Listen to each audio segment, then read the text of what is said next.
ಯಾರು ನಿನ್ನ ಜೊತೆ ಕೊಡುವುದಿಲ್ಲ. ಇಲ್ಲಿ ಹೋರಾಡಬೇಕಾದವನು ನೀನೆ, ಸಂಭಾಳಿಸಿಕೊಂಡು ನಡೆಯಬೇಕಾದವನು ನೀನೆ. ಬುದ್ಧಿವಂತಿಕೆಯಿಂದ ಮೋಸ ಮಾಡಿದವರು ಕಾಲ ಬಂದಾಗ ಅತಿ ದಡ್ಡತನದಿಂದಲೇ ಮೋಸ ಹೋಗುವುದು ಖಚಿತ. ಯಾರು ಇಷ್ಟಪಡಲಿ ಇಷ್ಟಪಡದಿರಲಿ, ಇದ್ದಷ್ಟು ದಿನ ನಗು ನಗುತ್ತಾ ಬದುಕಬೇಕು. ಯಾಕೆಂದ್ರೆ ಭಗವಂತ ಇಲ್ಲಿ ಯಾರನ್ನೂ ವ್ಯರ್ಥವಾಗಿ ಸೃಷ್ಟಿಸಿಲ್ಲ. ಕಳೆದು ಹೋದ ನಿನ್ನೆ ನೀವು ಯೋಚನೆ ಮಾಡುವುದರಿಂದ ಬದಲಾಗೋದಿಲ್ಲ. ಮತ್ತೆ ಭವಿಷ್ಯದ ಬಗ್ಗೆ ನೀವು ಯೋಚನೆ ಮಾಡುತ್ತಾ ಮಾಡುತ್ತಾ ವರ್ತಮಾನವನ್ನು ನಷ್ಟ ಮಾಡಿಕೊಂಡ್ರೆ ಆಗ ನಿಮ್ಮ ಭವಿಷ್ಯವು ಕಳೆದು ಹೋಗುತ್ತೆ, ಭೂತಕಾಲದ ತರಹವೇ ಆಗಿ ಹೋಗುತ್ತೆ. ಆದ್ದರಿಂದ ಇವತ್ತಿನ ಬಗ್ಗೆ ಯೋಚನೆ ಮಾಡಿ ಅದನ್ನು ಚೆನ್ನಾಗಿ ಮಾಡಿಕೊಳ್ಳಿ. ನಿಮ್ಮ ವರ್ತಮಾನ ಮತ್ತು ನಿಮ್ಮ ಭವಿಷ್ಯ ತನ್ನಿಂದ ತಾನೇ ಸರಿಯಾಗುತ್ತೆ. ಇತರರಿಗಾಗಿ ಒಳ್ಳೆಯದನ್ನು ಮಾಡುವ ವ್ಯಕ್ತಿಯು ಯಾವಾಗಲೂ ತೊಂದರೆಯನ್ನೇ ಅನುಭವಿಸಬೇಕಾಗುತ್ತೆ. ಯಾಕೆಂದರೆ ಯಾವಾಗಲೂ ಹಣ್ಣುಗಳನ್ನು ನೀಡುವ ಮರವು ಕಲ್ಲಿನ ಏಟನ್ನು ಸಹಿಸಿಕೊಳ್ಳಬೇಕಾಗುತ್ತೆ. ಒಬ್ಬರ ತಾಳ್ಮೆಯನ್ನು ಅಸಹಾಯಕತೆ ಎಂದುಕೊಳ್ಳಬಾರದು. ತಾಳ್ಮೆಯ ಹಿಂದಿನ ತಯಾರಿ ಬಹಳ ಗಟ್ಟಿಯಾಗಿರುತ್ತೆ. ಯಾವಾಗ ಧರ್ಮದ ಅವನತಿಯಾಗುವುದೋ, ಯಾವಾಗ ಅಧರ್ಮದ ಉನ್ನತಿಯಾಗುವುದೋ ಆಗೆಲ್ಲ ಸತ್ಪುರುಷರ ಉದ್ಧಾರಕ್ಕಾಗಿ, ಅಧರ್ಮೀಯರ ವಿನಾಶಕ್ಕಾಗಿ, ಧರ್ಮದ ಪುನಃಸ್ಥಾಪನೆಗಾಗಿ ನಾನು ಮತ್ತೆ ಮತ್ತೆ ಜನ್ಮ ತಾಳುತ್ತೇನೆ. ಇದು ಪ್ರತಿ ಯುಗದಲ್ಲೂ ಆಗುತ್ತಲಿದೆ, ಹಾಗೆಯೇ ಮುಂದೆಯೂ ಇದೇ ಆಗುವುದು. ನಿನ್ನಲ್ಲಿ ಈ 3 ಗುಣಗಳನ್ನು ನೋಡಿದವರನ್ನು ಮಾತ್ರ ನಂಬು. ನಿನ್ನ ಕಿರುನಗೆಯ ಹಿಂದೆ ಇರುವ ದುಃಖ, ನಿನ್ನ ಕೋಪದ ಹಿಂದೆ ಇರುವ ಪ್ರೀತಿ, ನಿನ್ನ ಮೌನದ ಹಿಂದಿರುವ ಕಾರಣ. ಎಲ್ಲರೂ ನಮ್ಮವರು ಎಂಬುವುದು ಭ್ರಮೆ. ನಾನು ನನ್ನದು ಎನ್ನುವುದು ಸ್ವಾರ್ಥ. ಅವರು ನನ್ನವರು ಎಂಬುವುದು ಶುದ್ಧ ಸುಳ್ಳು. ನಿನಗಾಗಿ ನೀನು ಎಂಬುವುದಷ್ಟೇ ಸತ್ಯ. ಯಾರಿಂದಲೂ ಏನನ್ನೂ ಬಯಸದೆ ಇರುವುದೇ ಸೌಖ್ಯ. ಆಗಿ ಹೋಗಿದ್ದನ್ನು ದುಃಖವಿಲ್ಲದೆ ಸ್ವೀಕರಿಸಿ. ಈಗ ಆಗುತ್ತಿರುವುದನ್ನು ಧೈರ್ಯವಾಗಿ ಎದುರಿಸಿ. ಬರಲಿರುವುದಕ್ಕೆ ಹೆದರದಿರಿ. ಭಗವಂತನಿಗೆ ನಿಮ್ಮ ಕಷ್ಟಗಳ ಬಗ್ಗೆ ದೂರು ಹೇಳಬೇಡಿ. ಯಾಕೆಂದರೆ ಒಬ್ಬ ಶ್ರೇಷ್ಠ ನಿರ್ದೇಶಕ ಯಾವಾಗಲೂ ಒಬ್ಬ ಅತ್ಯುತ್ತಮ ನಟನಿಗೆ ಮಾತ್ರ ಅತ್ಯಂತ ಕಠಿಣ ಪಾತ್ರವನ್ನು ನೀಡುತ್ತಾನೆ. ಕೆಲವೊಮ್ಮೆ ನಿಮ್ಮ ಯೋಜನೆಗಳು ನಿಮ್ಮನ್ನು ನಾಶ ಮಾಡುವ ಮೊದಲು ದೇವರೇ ನಿಮ್ಮ ಯೋಜನೆಯನ್ನು ನಾಶಪಡಿಸುತ್ತಾನೆ. ಆಗಿ ಹೋದ ಕ್ಷಣಗಳ ಬಗ್ಗೆ ಚಿಂತಿಸಬೇಡಿ, ಅದು ಕಣ್ಣೀರು ತರುತ್ತೆ. ಮುಂದೆ ಆಗುವ ಕ್ಷಣಗಳ ಬಗ್ಗೆ ಚಿಂತಿಸಬೇಡಿ, ಅದು ಗಾಬರಿ ತರುತ್ತೆ. ಇಂದಿನ ಕ್ಷಣಗಳನ್ನು ಖುಷಿಯಿಂದ ಜೀವಿಸಿ, ಅದು ಉಲ್ಲಾಸ ತರುತ್ತೆ. ಮಾತು ಬಲ್ಲವನು ನಿಜವಾದ ಜ್ಞಾನಿ ಅಲ್ಲ, ಎಲ್ಲಿ ಮಾತನಾಡಬೇಕು ಎಲ್ಲಿ ಮೌನವಾಗಿರಬೇಕು ಎಂದು ತಿಳಿದವನೇ ನಿಜವಾದ ಜ್ಞಾನಿ. ಎಲ್ಲರೂ ನಮ್ಮವರು ಎಂಬುವುದು ಭ್ರಮೆ. ನಾನು ನನ್ನದು ಎನ್ನುವುದು ಸ್ವಾರ್ಥ. ಅವರು ನನ್ನವರು ಎಂಬುವುದು ಶುದ್ಧ ಸುಳ್ಳು. ನಿನಗಾಗಿ ನೀನು ಎಂಬುವುದಷ್ಟೇ ಸತ್ಯ. ಯಾರಿಂದಲೂ ಏನನ್ನೂ ಬಯಸದೆ ಇರುವುದೇ ಸೌಖ್ಯ. ಆಗಿ ಹೋಗಿದ್ದನ್ನು ದುಃಖವಿಲ್ಲದೆ ಸ್ವೀಕರಿಸಿ. ಈಗ ಆಗುತ್ತಿರುವುದನ್ನು ಧೈರ್ಯವಾಗಿ ಎದುರಿಸಿ. ಬರಲಿರುವುದಕ್ಕೆ ಹೆದರದಿರಿ. ಸೋಲು ಗೆಲುವುಗಳನ್ನು ಸಮನಾಗಿ ನೋಡುವುದೇ ಜೀವನ. ಸೋಲಿನಿಂದ ಕುಸಿಯಬೇಡ, ಗೆದ್ದೆನೆಂದು ಕುಣಿಯಬೇಡ. ಸುಖ ಬಂದಾಗ ಇದೇಕೆ ಬಂದಿತೆಂದು ಕೇಳದ ನಮಗೆ, ಕಷ್ಟಗಳು ಬಂದಾಗ ಇದನ್ನೇಕೆ ಕೊಟ್ಟೆ ದೇವರೇ ಎಂದು ಕೇಳುವ ಅಧಿಕಾರವಿಲ್ಲ. ನಿಮಗಾಗಿ ಒಂದೇ ಒಂದು ಭರವಸೆಯನ್ನು ಉಳಿಸಿಕೊಳ್ಳಿ. ಎಲ್ಲಿ ತಪ್ಪು ಇಲ್ಲವೋ ಅಲ್ಲಿ ತಲೆಬಾಗಬೇಡಿ. ಅನಗತ್ಯವಾದ ಒಡನಾಟ ಯಾರೊಂದಿಗೂ ಒಳಿತಲ್ಲ. ಯಾಕೆಂದರೆ ಅವರ ಸ್ವಭಾವಕ್ಕೆ ತಕ್ಕ ಹಾಗೆ ನಾವಿಲ್ಲದಿದ್ದರೆ ನಮ್ಮನ್ನು ಕೆಟ್ಟವರೆಂದು ಭಾವಿಸುತ್ತಾರೆ. ಬೆಳಕು ಹೇಗೆ ಕತ್ತಲೆಯನ್ನು ಗೆಲ್ಲುತ್ತೋ ಹಾಗೆ ಒಳ್ಳೆಯತನ ಕೆಡುಕನ್ನು ಗೆಲ್ಲುತ್ತೆ. ಕೆಲವೊಂದು ಸಮಯದಲ್ಲಿ ದೃಢವಾಗಿ ನಿಲ್ಲುವುದೊಂದೇ ನಿಮ್ಮ ಆಯ್ಕೆ ಆಗಿರುತ್ತೆ. ನಿನಗೇನು ಬೇಕು ಅದಕ್ಕಾಗಿ ನೀನು ಹೋರಾಟ ಮಾಡದಿದ್ದರೆ ಕಳೆದುಕೊಂಡಿದ್ದಕ್ಕಾಗಿ ನೋಡಿ ಕಣ್ಣೀರು ಸುರಿಸಬಾರದು. ನಿಮಗೆ ಯಶಸ್ಸು ಸಿಗಲಿಲ್ಲವೆಂದರೆ ಮಾರ್ಗವನ್ನು ಬದಲಾಯಿಸಿ, ಗುರಿಯನ್ನಲ್ಲ. ಯಾಕೆಂದರೆ ಮರಗಳು ತಮ್ಮ ಎಲೆಗಳನ್ನು ಬದಲಾಯಿಸುತ್ತೆ ಹೊರತು ಬೇರುಗಳನ್ನಲ್ಲ. ಯಾವ ಜನ ನಮ್ಮ ಕಷ್ಟ ಕಾಲದಲ್ಲಿ ಆಗುವುದಿಲ್ಲವೋ ಆ ಜನರು ನಮ್ಮ ಸುಖದಲ್ಲಿ ಪಾತ್ರರಾಗಲು ಅರ್ಹರಲ್ಲ.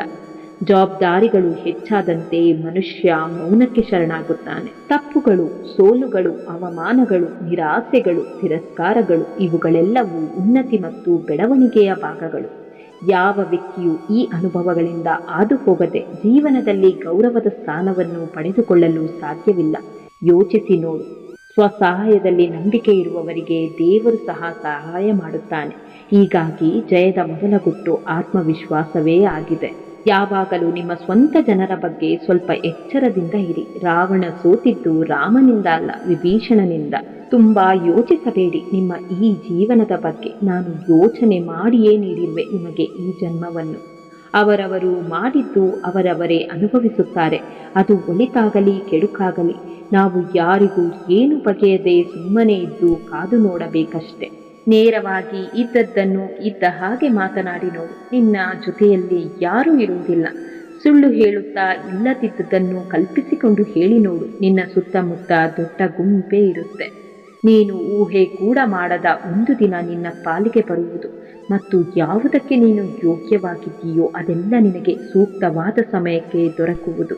ಮಾನವನಲ್ಲಿ ಮಾನವೀಯತೆ ಅನ್ನೋ ಗುಣ ಇಲ್ಲದಿದ್ದಲ್ಲಿ ಮತ್ಯಾವ ಅದ್ಭುತ ಗುಣಗಳಿದ್ರೂ ವ್ಯರ್ಥ. ಪ್ರಪಂಚಕ್ಕೆ ನೀನು ಕೇವಲ ಒಬ್ಬ ವ್ಯಕ್ತಿ ಮಾತ್ರ, ಆದರೆ ನಿನ್ನನ್ನು ನಂಬಿಕೊಂಡು ಇರುವವರಿಗೆ ನೀನೇ ಒಂದು ಪ್ರಪಂಚ. ದೇವಸ್ಥಾನದಲ್ಲಿ ಕೊಡುವ ಪ್ರಸಾದದಲ್ಲಿ ಸಕ್ಕರೆ ಕಡಿಮೆ ಇದ್ದರೆ ಪರವಾಗಿಲ್ಲ ಎಂದು ಬಿಸಾಡದೆ ತಿನ್ನುತ್ತೇವೆ ಎಂದಾದರೆ, ದೇವರು ಕೊಟ್ಟ ಜೀವನದಲ್ಲಿ 2 ದಿನ ಚೆನ್ನಾಗಿಲ್ಲ ಎಂದು ತಪ್ಪು ನಿರ್ಧಾರಗಳನ್ನು ತೆಗೆದುಕೊಳ್ಳಬಾರದು. ಸಾಕಷ್ಟು ಒಳ್ಳೆಯ ದಿನಗಳು ಇರುತ್ತವೆ, ಅವುಗಳಿಗಾಗಿ ಮುನ್ನಡೆಯಬೇಕು. ಜೀವನದಲ್ಲಿ 2 ರೀತಿಯ ನೋವುಗಳಿರುತ್ತೆ. ಒಂದು ನಿಮ್ಮನ್ನು ನೋಯಿಸಿದರೆ ಮತ್ತೊಂದು ನಿಮ್ಮ ಬದುಕನ್ನು ಬದಲಾಯಿಸುತ್ತೆ. ಬದುಕಿನಲ್ಲಿ ಆಗಿ ಹೋಗಿರುವುದನ್ನು ಸರಿಪಡಿಸಲು ಪ್ರಯತ್ನಿಸಬೇಡ, ಅದು ಅಸಾಧ್ಯ. ಮುಂದೆ ಆಗಬೇಕಾದದ್ದನ್ನು ಸರಿಯಾದ ರೀತಿಯಲ್ಲಿ ಯೋಚಿಸಿ ಮಾಡು, ಅದು ಸಾಧ್ಯ. ನಾವು ಅತ್ಯುತ್ತಮವೆನಿಸಿದವರೊಂದಿಗೆ ಬಂಧ ಬೆಳೆಸಲು ಮುಂದಾಗಬೇಕು. ಯಾಕೆಂದರೆ ಇವರೊಂದಿಗಿನ ಬಂಧವು ಕಬ್ಬಿನಷ್ಟೇ ಸಿಹಿಯಾದ ಫಲವನ್ನು ಕೊಡುತ್ತೆ. ನಮ್ಮ ಬದುಕಿನಲ್ಲಿನ ನಾನಾ ಸಮಸ್ಯೆಗಳನ್ನು ತಲೆಯ ಮೇಲೆ ಹೊತ್ತುಕೊಂಡರೆ ಅದು ಹೊರೆಯಾಗಿ ನಮ್ಮ ಬದುಕನ್ನು ಅಲ್ಲೋಲ ಕಲ್ಲೋಲಗೊಳಿಸಬಹುದು. ಆದ್ದರಿಂದ ಆದಷ್ಟು ನಮ್ಮ ಸಮಸ್ಯೆಗಳನ್ನು ಕಾಲಡಿ ಕೆಡವಿ ತಲೆಯೊಳಗಿನ ಹೊರೆಯನ್ನಿಳಿಸಬೇಕು. ಕಾಮನ ಬಿಲ್ಲು ಒಂದೇ ಸಮನೆ 7 ಬಣ್ಣವನ್ನು ತೋರಿಸುತ್ತೆ, ಆದರೆ ಮಾನವನ್ನು ತನ್ನ ಅವಶ್ಯಕತೆಗನುಸಾರವಾಗಿ ಸಮಯಕ್ಕೊಂದು ಬಣ್ಣವನ್ನು ಬದಲಾಯಿಸಬಹುದು. ನಾವು ಕೇವಲ ಆಶಾವಾದದ ಪರಿಕಲ್ಪನೆಯನ್ನಿಟ್ಟುಕೊಂಡು ಪರಿಪೂರ್ಣತೆಯನ್ನು ಸಾಧಿಸಲು ಸಾಧ್ಯವಿಲ್ಲ. ಸಂಪೂರ್ಣವಾಗಿ ನಾವು ಬದುಕಿನಲ್ಲಿ ಪರಿಪೂರ್ಣತೆ ಸಾಧಿಸಲು ವೈರಾಗ್ಯದ ಮನೋಭಾವವನ್ನೊಳಗೊಂಡ ಆಧ್ಯಾತ್ಮದ ಚಿಂತನೆಗಳು ಅತ್ಯಗತ್ಯ. ಜೀವನದಲ್ಲಿ ನಾವು ಸಂಪತ್ತನ್ನು ಸಂಪಾದಿಸುವ ಕಡೆಗೆ ಗಮನ ನೀಡುವ ಬದಲು ಉತ್ತಮ ಜ್ಞಾನವನ್ನು ನೀಡುವ ನಾನಾ ಅನುಭವಗಳನ್ನು ಪಡೆದುಕೊಳ್ಳುವ ಕಡೆಗೆ ಗಮನ ನೀಡಿದರೆ ಉತ್ತಮ.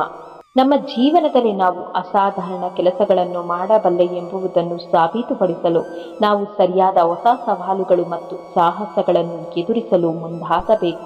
ಹಾವಿನ ಹಲ್ಲಿನಲ್ಲಿರುವ ವಿಷಕ್ಕಿಂತ ಮಾನವನ ದೃಷ್ಟಿಯಲ್ಲಿನ ಅಸೂಯೆ ಮತ್ತು ನಾಲಿಗೆಯಲ್ಲಿನ ಮಾತಿನಲ್ಲಿನ ವಿಷವು ಅತ್ಯಂತ ಅಪಾಯಕಾರಿ. ನಾವು ಏನನ್ನು ಕಳೆದುಕೊಳ್ಳುತ್ತೇವೆಯೋ ಅದನ್ನು ಕಳೆದುಕೊಂಡ ಜಾಗದಲ್ಲೇ ಮರಳಿ ಪಡೆದುಕೊಳ್ಳಲು ಯತ್ನಿಸಬೇಕು. ಹಾಗೆಯೇ ನಾವು ಯಾವ ಸ್ಥಳದಲ್ಲಿ ಯಾರಿಂದ ತಿರಸ್ಕೃತಗೊಳಗಾಗುತ್ತೇವೋ ಅದೇ ಸ್ಥಳದಲ್ಲಿ ಅದೇ ಜನರಿಂದ ಪುರಸ್ಕಾರ ಪಡೆಯಲು ಯತ್ನಿಸಬೇಕು. ನಮ್ಮ ಸಾಧನೆಗಳ ಮೇಲೆ ನಮಗೆ ದೃಢವಾದ ನಂಬಿಕೆ ಇದ್ದರೆ ವಿಫಲತೆ ನಮ್ಮ ಹತ್ತಿರ ಸುಳಿಯದು. ನಾವು ಹೋಗುವ ದಾರಿಯು ಅಸಮರ್ಪಕವಾಗಿದ್ದರೆ ಸೂಕ್ತ ಮಾರ್ಗದರ್ಶನದ ಮೂಲಕ ನಮ್ಮ ದಾರಿಯನ್ನು ಸರಿಪಡಿಸಿಕೊಳ್ಳಬಹುದು.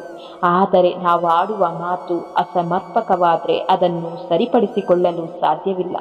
ಆದ್ದರಿಂದ ನಮಗೆ ನಮ್ಮ ನಾಲಿಗೆಯ ಮೇಲೆ ಹತೋಟಿಯ ಸೂತ್ರಗಳ ಅರಿವಿರಬೇಕು. ಬೇರೆ ಸ್ಥಳದತ್ತ ಆಕರ್ಷಿತರಾಗದೆ ನಾವು ಎಲ್ಲಿದ್ದೇವೆಯೋ ಆ ಸ್ಥಳದಿಂದಲೇ ನಮ್ಮೊಳಗಿನ ಶಕ್ತಿ ಮತ್ತು ಸಾಮರ್ಥ್ಯವನ್ನು ಸೂಕ್ತ ಮಾರ್ಗದರ್ಶನದಡಿ ಬಳಸಿಕೊಂಡು ಸಾಧನೆ ಮಾಡಬಹುದಾಗಿದೆ.